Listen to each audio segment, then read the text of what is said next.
Hello বন্ধুরা, আমি Sudip and welcome to Filmy Retake. এখন আমরা কথা বলবো আপকামিং বাংলা সিনেমা গৃহপ্রবেশ তার ট্রেলার নিয়ে, যার পরিচালনা করেছেন ইন্দ্রদীপ দাশগুপ্ত, এবং এখানে আমরা মুখ্য চরিত্রে অভিনয় করতে দেখছি শুভশ্রী গাঙ্গুলি, আছেন কৌশিক গাঙ্গুলি এবং জিতু কামাল। তাছাড়াও রুদ্রনীল দাকে আমরা অনেকদিন পর আবার কাজ করতে দেখবো, এবং আরও অনেক ক্যারেক্টার আছে এই সিনেমায়। তো এই ট্রেলারটা আমার কেমন লাগলো? দেখুন, ইন্দ্রদীপদার যখন সিনেমা হয় তার মধ্যে একটা পোয়েটিক অ্যাপ্রোচ থাকে, একটা সিনেমায় যে ভাষা, যে ভাবে সিনেমাটাকে তিনি বর্ণিত করেন, তার মধ্যে যেসব এলিমেন্টগুলো আসে, লাইক ভিজুয়ালি একটা ট্রিট দেওয়ার চেষ্টা হয়, অবশ্যই মিউজিক ডিপার্টমেন্ট ভীষণ স্ট্রং হয়।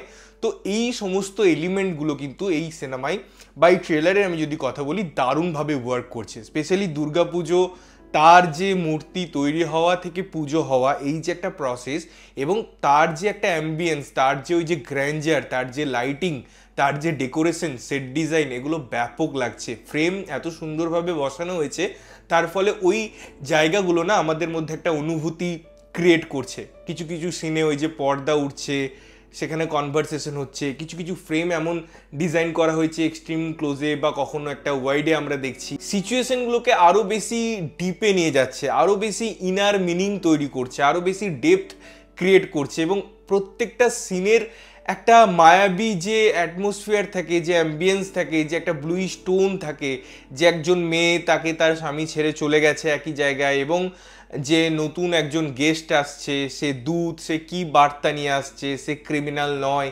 তাকে একটা পারিবারিক একটা চাপানুতোর তো অবশ্যই আছে, সামাজিক একটা দৃষ্টিকোণ আছে। তো সমস্ত দিকটা আমার মনে হয় খুব সুন্দরভাবে তুলে ধরা হয়েছে, এবং সিনেমাটার গল্পটাও কিন্তু বেশ ইন্টারেস্টিং। সেটা সিনেমায় আমরা বলতে পারবো আরও ডিটেলসে, যে কতটা সেটা অ্যাচিভ করা গেল, বা পরিচালক সেটা কতটা নিয়ে যেতে পারলেন, এবং ক্যারেক্টারগুলো সেগুলো কতটা মিনিংফুলি এক্সিকিউট করতে পারলো। যদিও এখানে পারফরমেন্সের দিক থেকে বেশ ভালো লাগছে কয়েকটা ক্যারেক্টারকে, তাদের জায়গা, তাদের ছাপ, কারণ খুব ভালো ভালো অভিনেতা আছে, তাদের পারফরমেন্স, তাদের প্রেজেন্স একটা স্ট্রেংথ দেয়। এবং বারবার আমি যেমন বলছি, তার ব্যাকগ্রাউন্ড মিউজিক ফলি যখন শুনছি, ওই যে অ্যাম্বিয়েন্সটা ক্রিয়েট হচ্ছে না, ওখানে ওই বাঙালি আনাটা আছে। কারণ বাংলা সিনেমায় নিজের হেরিটেজ, নিজের ঐতিহ্যকে যখন আমরা দেখি, আমরা যখন পুজো দেখি, আমরা যখন এটা একটা বৃহৎ পরিসরে সেলিব্রেট হতে দেখি, এবং তার পিছনেও যখন কারু কথা থাকে, যখন কারু পারফরমেন্স থাকে, সেগুলো আমার মনে হয় এই সিনেমায় খুব বর্ণিত হয়েছে। গৃহপ্রবেশ নামটা কতটা জাস্টিফাইড হয়, কারণ কেউ একজন আসছে আমরা যেটাকে বলে থাকি, তো সেই জায়গাটাতেও আমার নজর থাকবে। এবং আমি যেটুকু বুঝলাম ট্রেলারে, সেটা অনেকটাই অ্যাচিভ করেছেন পরিচালক, এবং সেটা সিনেমায় আরও বৃহৎ পরিসরে আমরা দেখতে পাবো। অবশ্যই আমি যদি ক্যারেক্টার অ্যানালাইসিসের কথাই আসি, শুভশ্রী গাঙ্গুলি এমনিতে দেখতে খুব সুন্দর, এবং তার একটা প্রেজেন্স, তার একটা অভিনয় সত্তা সবসময় আমাদের সেলিব্রেট করাতে বাধ্য করে। এখানেও তিনি অপূর্ব, বাট কোথাও গিয়ে আমার মনে হচ্ছে যেন তিনি ওই ইন্দুবালা ভাতের হোটেল ক্যারেক্টারটা থেকে বেরোতে পারছেন না, বা পারেনি, বা তাকে বার করতে দেওয়া হয়নি, বলা হয়েছে ওটার একটা রিপিটেশন করতে। কোথাও কোথাও সেই ফিলটা আসছিল, সেই জিনিসটা আসছিল। বাট আমি সারপ্রাইজ হয়েছি জিতু কামালকে দেখে। তার কিছু কিছু সিন আছে, ওই যে একটা আগুনে নিজেকে দেখাচ্ছে সাইড ফেজে, সেটা যখন ক্যামেরা প্যান করছে, বা যখন একটা বাথটাবে লাস্টে যে শুভশ্রী গাঙ্গুলির সিনটা দিয়ে এন্ড করা হয়েছে, এই সমস্ত সিনগুলো ব্যাপক লেগেছে।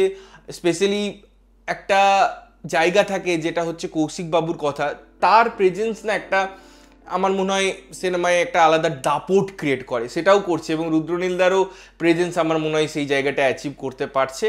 বাকি আমি এর মধ্যে আর কোনো নেগেটিভ পয়েন্ট খুঁজে পাইনি ট্রেলারের মধ্যে, যেটা নিয়ে কথা বলা দরকার। আমার ভীষণ ভালো লেগেছে, ভীষণ একটা স্নিগ্ধতা আছে, একটা পোয়েটিক অ্যাপ্রোচ আছে, এবং এই পোয়েটিক অ্যাপ্রোচটা থিয়েটারে কতটা ভালো লাগে, আর কি কি অ্যাঙ্গেল দেখতে পাই, আর কি কি সিন দেখতে পাই, সেগুলো দেখার জন্য আমি মুখিয়ে থাকবো। তোমাদের কেমন লেগেছে ট্রেলারটা অবশ্যই কমেন্ট করে জানিও। ততক্ষণের জন্য ভালো থাকবে, সুস্থ থাকবে, এবং সবসময় ভালো জিনিস দেখবে। চ্যানেলটা যদি প্রথমবার দেখছো, লাইক কমেন্ট শেয়ার করতে হবে, সাবস্ক্রাইব করতে হবে, যাতে প্রত্যেকটা নোটিফিকেশন তোমাদের কাছে পৌঁছায়। দেখা হচ্ছে অন্য কোনো ভিডিওতে, ততক্ষণের জন্য টাটা।